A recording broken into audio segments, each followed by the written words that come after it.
J'espère que vous allez super bien. Je dis énormément merci à l'Éternel notre Dieu qui a permis que je sois devant ma caméra et je sois devant vous pour parler de sa part, pour parler pour sa part. Ok.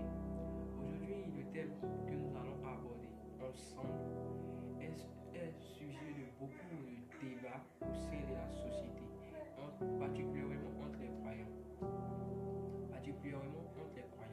Notre fameux thème est la divinité de Christ. Cela veut simplement dire, Christ est-il Dieu? Depuis belle lurette, nous constatons que au sein de la société, nous constatons que la plupart d'entre nous, croyants ou non-croyants, au plus profond. Par contre, de manière surprise, je vous donne un chapitre à méditer, qui est le livre de Jean 3, le verset 16.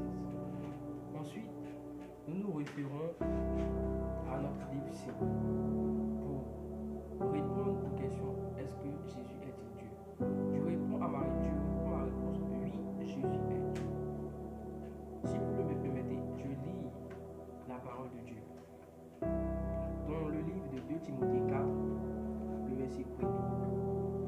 Je t'en conjure devant Dieu et devant Jésus-Christ. Ici, nous constatons que le thème Dieu est évoqué encore dans ce texte. Et d'après le code normal, le mot est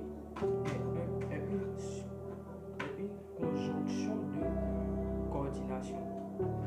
Ce qui veut dire, ok, comme je l'avais dit, lorsque on a lu la lettre, on dit je t'en conjure devant Dieu et devant Jésus-Christ. Ici, nous voyons qu'on dit Dieu et Jésus-Christ.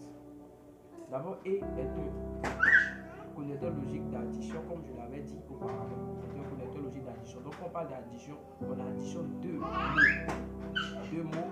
Quand on additionne deux mots, le verbe s'accorde au pluriel. Donc, lorsqu'on met par exemple Dieu ou Jésus-Christ, on va constater que non, c'est soit Dieu, c'est soit Jésus-Christ. Mais ici, ils ont mis Dieu et Jésus-Christ. Ok. Maintenant, c'est à nous de voir le verbe est-il accordé ou pas.